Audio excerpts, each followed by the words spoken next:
한여름의 더운 날, 한국의 한 LP 음악 카페. 실내에서는 7, 80년대 한국 음악이 흘러나오고 한 외국인 여성이 고개를 기울인 채 눈을 감고 있습니다. 지금 흘러나오는 곡은 김광석의 사랑했지만입니다. 이 여성은 30년 전 사랑했던 한국인 남자와 손을 잡고 들었던 유일한 한국어 노래를 떠올리며 그리움에 잠겨 있습니다. 그때 한 남자가 카페 안으로 들어왔고 남자의 등장에 그녀는 충격에 빠져 자리에서 벌떡 일어나 두 손으로 얼굴을 감싸 안습니다. 남자 또한 놀란 표정으로 그녀를 바라보는데요. 그리고 이내 남자의 눈에는 눈물이 맺힙니다. 도대체 이 두 사람에게 무슨 일이 있었던 것일까요? 안녕하세요. 저는 프랑스 니스 출신의 카트린입니다. 어느덧 제 나이도 벌써 50이 훌쩍 넘었네요. 저는 얼마 전 직장에서 은퇴한 후 현재는 지역의 소외된 아동들을 돕는 자원봉사 활동에 전념하고 있어요. 이 정도 나이가 되면 보통 어엿한 성인이 된 자식이 있지 않나요? 네, 물론 저도 엄마입니다.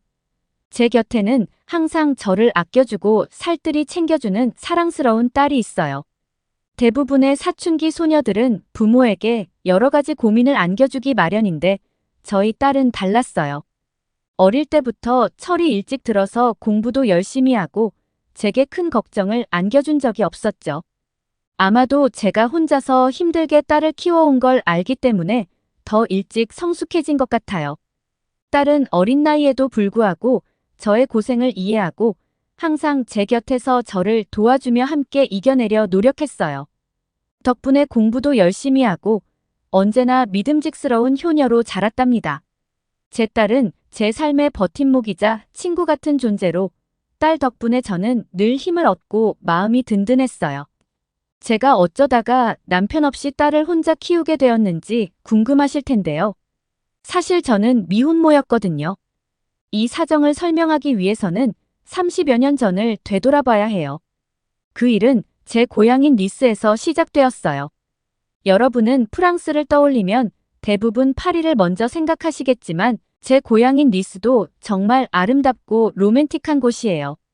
니스는 프랑스 사람들뿐만 아니라 유럽 여러 나라에서 온 사람들이 많이 찾는 대표적인 휴양지죠. 에메랄드 빛으로 빛나는 지중해 바다를 감상하고 수영도 즐길 수 있으며 유명한 샤갈 미술관도 있답니다. 니스의 해변은 매력적인 해변가와 활기찬 분위기로 유명했고 1년 내내 따뜻한 기후 덕분에 언제든지 방문하기 좋은 곳이에요. 저는 이곳을 정말 사랑하지만 한국 분들은 아직 파리를 더 선호하시는 것 같아요. 대부분 한국 분들은 파리의 에펠탑이나 루브르 박물관 같은 유명한 관광지를 먼저 가시더라고요. 최근에는 SNS 덕분에 니스가 유명해져서 이제는 한국의 젊은 분들이 많이 놀러 오시지만 30년 전에는 니스를 혼자 여행하거나 친구와 함께 오는 한국 분들은 거의 보지 못했어요. 30년 전 저는 니스 샤갈 미술관에서 해설사로 일하고 있었어요. 저는 제 직업에 상당히 만족했습니다. 미술관에서 일하면서 다양한 사람들을 만나고 그들에게 예술 작품에 대해 이야기하는 것은 정말 보람 있는 일이었죠. 하지만 한 가지 아쉬운 점이 있었다면 사람들이 휴가를 떠나는 시기에 저는 일을 해야 한다는 점이었어요. 전 세계에서 사람들이 몰리는 7월과 8월은 미술관도 많은 방문객으로 북적이기 때문에 해설 요청도 많아졌습니다.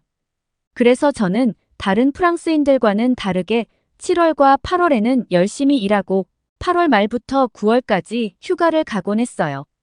일반적인 휴가철이 아니어서 함께 갈 친구를 찾기 어렵긴 했지만 그 시기에는 관광지들이 비교적 한산해서 나쁘지 않다고 생각했어요. 혼자만의 시간을 가지며 여유롭게 휴식을 취할 수 있는 것도 장점이었죠. 특히 붐비지 않는 해변에서 책을 읽거나 조용히 산책을 하는 것이 저만의 힐링 방법이었어요. 30년 전 그날도 드디어 기다리던 휴가가 다가왔다는 생각에 마음이 들떴던 날이 있었어요. 마지막 해설을 마치고 나면 자유롭게 쉴 수 있다는 생각에 기분이 무척 좋고 그날은 유난히 바쁜 날이었지만 내일이면 드디어 쉴 수 있다는 기대감에 모든 일이 즐겁게 느껴졌습니다. 그런데 기분이 너무 좋았던 게 오히려 문제였어요.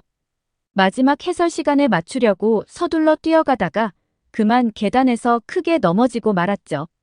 신발 굽이 부러져 버렸고 시간은 촉박해서 수선할 여유도 없었습니다. 무릎은 긁히고 신발은 망가진 채로 마지막 해설을 위해 발을 절뚝이면서 미술관에 들어갔는데 그날은 이상하게 저의 해설을 듣는 사람은 딱 한 명밖에 없더라고요. 보통 저녁 시간엔 방문객이 줄긴 하지만 심지어 남자 혼자 와서 미술관 해설을 듣는 경우는 처음이었거든요.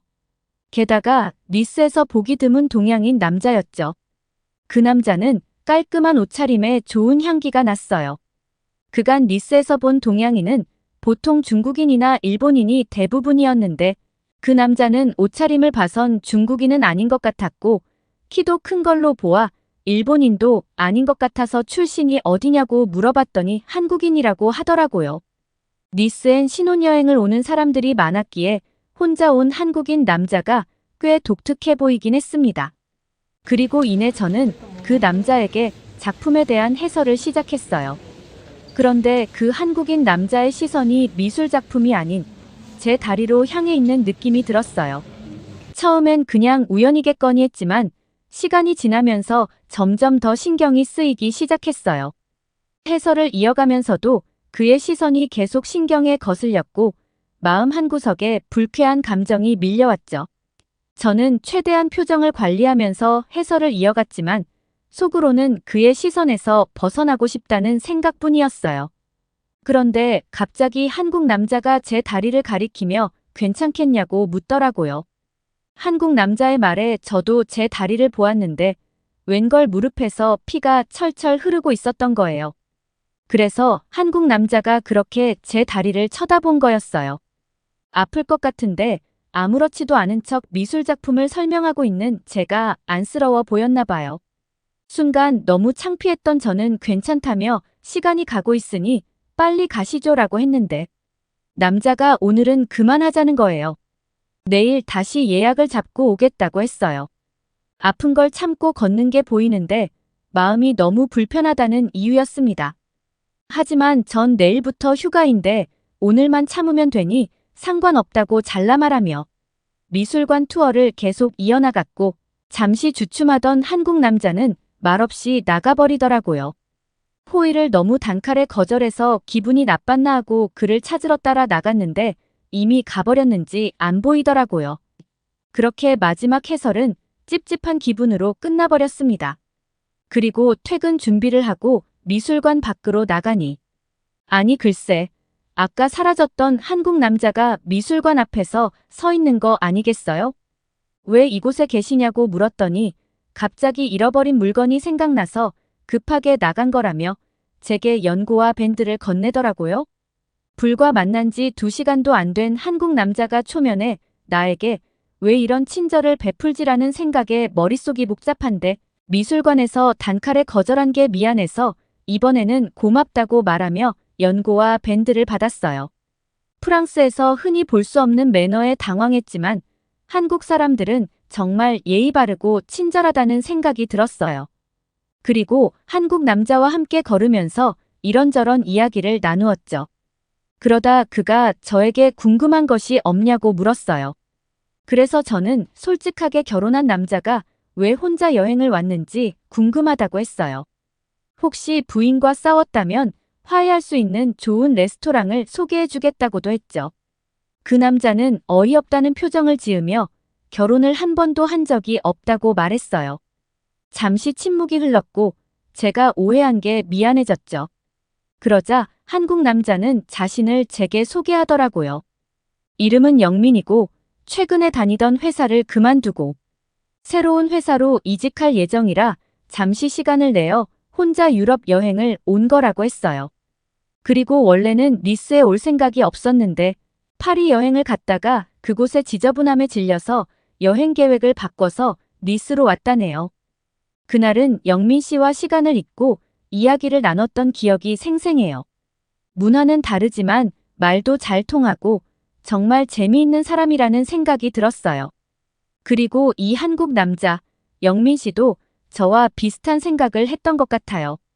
원래는 니스에서 다른 나라로 넘어갈 계획이었는데 모든 일정을 취소했다면서 니스에서 계속 머물 거라고 말했죠. 그리고 영민 씨가 니스에 머물던 내내 저희는 매일 만나게 되었어요. 짧은 시간이었지만 우리는 금세 가까워졌습니다.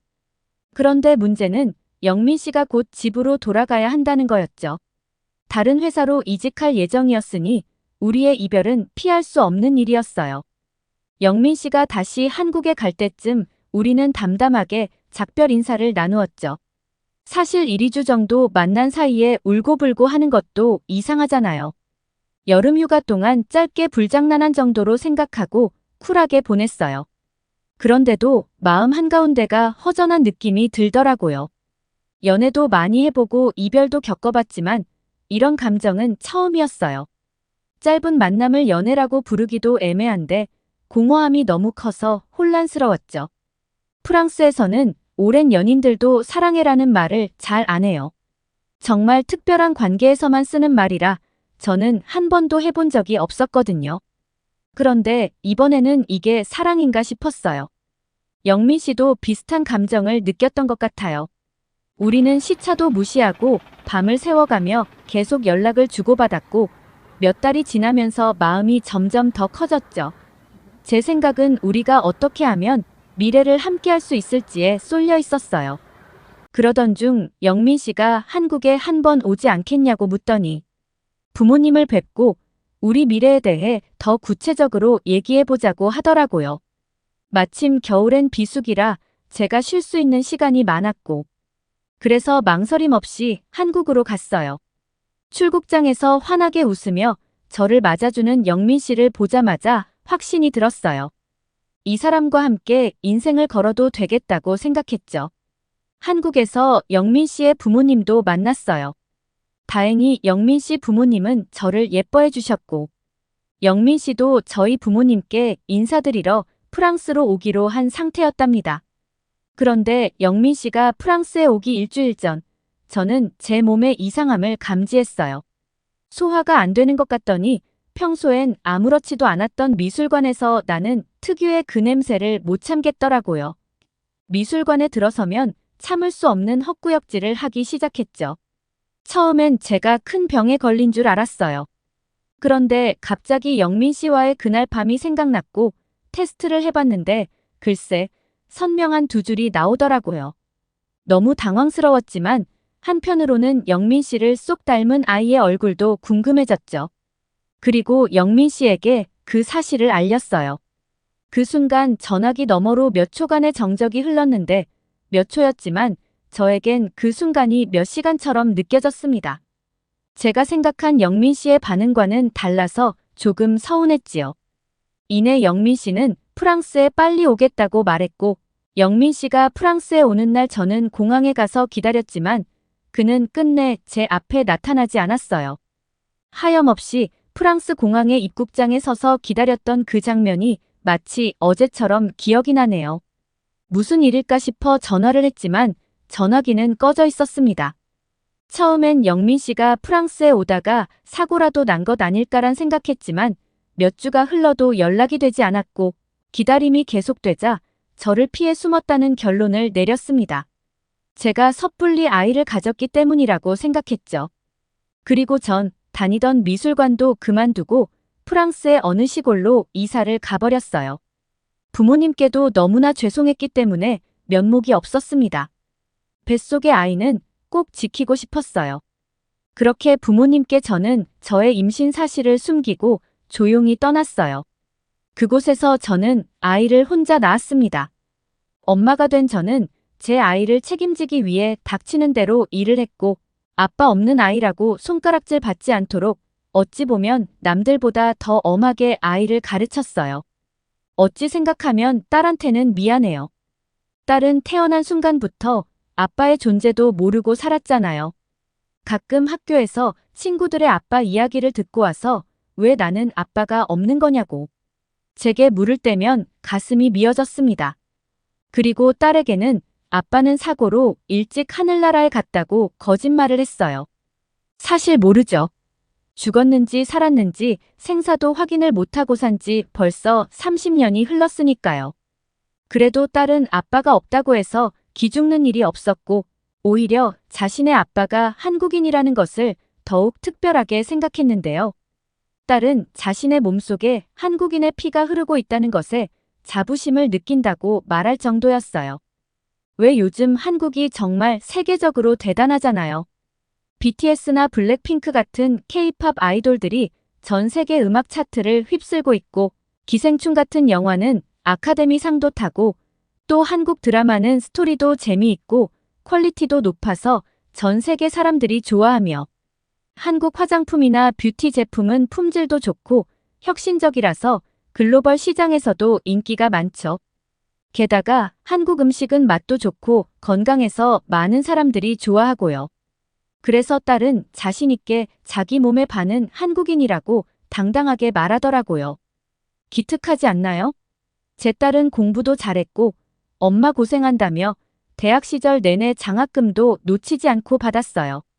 그리고 학교를 졸업하자마자 내노라 하는 대기업에 취업했고 좋은 남자 만나서 결혼해서 행복하게 잘 살면 더 이상 걱정할 게 없었죠. 그러던 어느 날 딸은 회사에서 보너스를 받았다면서 해외여행을 가자고 하더니 아빠의 나라인 한국에 한번 가보자고 하더라고요. 한국이라는 단어만 들어도 가슴이 뛰었어요. 오래전 그날이 떠오르면서 아픔이 생생하게 느껴졌죠. 그렇게 전 딸의 제안으로 한국에 가게 됐어요. 30년 만에 간 한국은 너무 많이 변했더라고요. 공항에 내리자마자 깜짝 놀랐어요. 인천국제공항이 이렇게 현대적이고 멋질 줄은 정말 상상도 못했거든요. 30년 전 기억 속의 공항과는 완전히 달라졌더라고요. 공항 내부는 정말 깨끗하고 넓고 직원분들도 엄청 친절했어요. 그리고 최신 기술이 도입된 안내 시스템들, 와, 이건 정말 대단했어요. 공항 밖으로 나와서 공항철도를 탔는데 이게 마치 미래에서 온 열차 같더군요. 지연이나 연착 없이 정해진 시간표에 딱딱 맞게 운행되는 모습에 감탄을 연발했어요. 공항철도는 고속으로 달리면서도 흔들림도 거의 없고 쾌적했어요. 서울 시내에 도착해서도 놀라움은 계속되었죠. 고층 빌딩들이 끝없이 이어지고 거리마다 세련된 카페와 레스토랑이 자리 잡고 있더라고요. 사람들이 손에 스마트폰을 들고 다니는 모습은 정말 흔한 일이 되었고 거리 곳곳에 있는 공공 와이파이와 스마트 가로등은 한국의 현대화를 보여주는 상징 같았어요. 길을 걸으면서 느낀 건 사람들의 모습도 정말 많이 변했다는 거예요. 패션이 더 다양해지고 세련되어졌고 다양한 국적의 사람들이 어울려 다니는 모습이 참 인상적이었어요. 곳곳에서 들리는 다양한 언어들을 들으면서 한국이 이제 진짜 글로벌 도시가 되었구나 싶었죠. 정말 믿기지 않아 제가 혼잣말을 했어요. 30년 전과는 완전히 다른 놀라울 정도로 발전한 한국의 모습을 보면서 너무 감탄했답니다. 딸과의 서울 여행은 너무나 알찼어요. 딸의 철저한 계획성 때문에 쉬지 않고 따라다니는 것이 좀 힘들긴 했지만 그래도 딸 덕분에 서울의 명소란 명소는 다 가본 것 같습니다. 남산타워에서는 서울의 멋진 야경을 보고 자물쇠를 걸며 소원을 빌었고 명동에서는 떡볶이, 호떡, 붕어빵 등 길거리 음식을 즐겼어요. 한강공원에서는 돗자리를 깔고 시원한 바람을 맞으며 치킨과 맥주도 즐겼고 이태원과 경리단길도 가봤어요. 그리고 북촌 한옥마을에서는 한옥카페도 갔는데 그곳에서 먹은 약과가 참 맛있더라고요.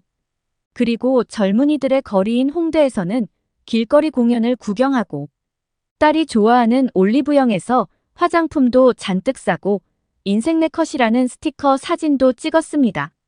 한국에서 일주일째 되던 주말 저녁 딸이 제게 가보고 싶은 곳 없냐며 지금까지 한국에 와서 자기가 하고 싶었던 것만 한 것 같다며 엄마가 하고 싶은 것을 말해보라고 하더군요. 전 괜찮다고 말했지만 딸은 예전에 아빠랑 한국에서 데이트할 때 가본 곳이라도 가보자며 조르길래 예전에 영민 씨와 함께 갔던 인사동 카페에 가보자고 했어요. 그곳은 LP판으로 음악을 틀어주던 곳이어서 영민 씨가 정말 좋아하던 곳이었거든요. 그곳에서 함께 김광석 노래를 듣곤 했습니다. 근데 저 참 바보 같죠? 저 싫다고 도망간 놈이 뭐가 좋다고. 그런 추억을 까먹지도 않고 간직하고 있었는지 말이에요.